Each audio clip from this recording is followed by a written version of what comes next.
கனிதரும். கிறிஸ்துவுக்குள் பிரியமானவர்களே, வயோதிப காலத்தில் தேவன் ஆபிரகாமுக்கும் சாராவுக்கும் ஒரு குழந்தையை அருளும்போது அவர் தன்னை புதிய பெயரால் அறிமுகப்படுத்தினார். அவர் சொன்னார், நான் எல்ஷடாய், அதாவது அவர் சகலத்துக்கும் போதுமானவர். மேலும் அவர், உன்னை மிகவும் திரளாய் பெருக பண்ணுவேன் என்றார். வேதாகமம் முழுவதும் எல்ஷடாய் என்ற நாமம் கனிதரும் வாழ்க்கையை குறிக்கிறது. அவர் நம்முடைய குறைவுகளை அவருடைய நிறைவினால் பெருக பண்ணுவார். ஆதியாகமம் 28 3 சர்வ வல்லமையுள்ள தேவன் உன்னை ஆசீர்வதித்து நீ பல ஜனக்கூட்டமாகும்படி உன்னை பழுகவும் பெருகவும் பண்ணி என்று ஆபிரகாம் தனது மகனிடம் சொல்கிறார்.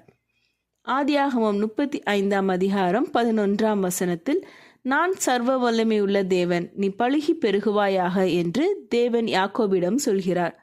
நம்மை பெருக பண்ணுகிறவரும் அவரே. கலாத்தியர் 5:22 குறிப்பிடப்பட்ட அன்பு, சந்தோஷம், சமாதானம் போன்ற ஆவியின் கனிகளை நாம் தர வேண்டும் என்று அவர் விரும்புகிறார். இந்த குணங்கள் உங்கள் வாழ்க்கையில் வளர்ந்து கொண்டிருக்கிறதா? எல்லாம் போதுமான எல்ஷடாயை நாடுங்கள். அவர் தம் ஆவியின் கனிகளை உங்கள் உள்ளத்தில் பெருக செய்வார். ஜெபம் செய்வோம். எங்கள் அன்பின் பரமபிதாவே, எங்கள் வாழ்க்கையில் ஆவியின் கனிகளை நாங்கள் தர எங்களுக்கு நீர் உதவும். உமது நிறைவால் எங்கள் குறைவுகளை நிறைவாக்கி கனி தரும் வாழ்வை நாங்கள் வாழ அருள் செய்யும். அன்பும் சமாதானமும் சாந்தமும் எங்கள் உள்ளத்தில் ஊற்றும்.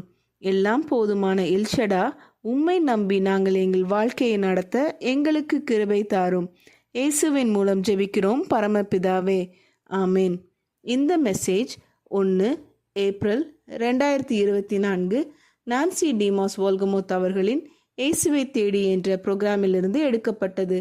கர்த்தர் உங்களை ஆசீர்வதிப்பாராக.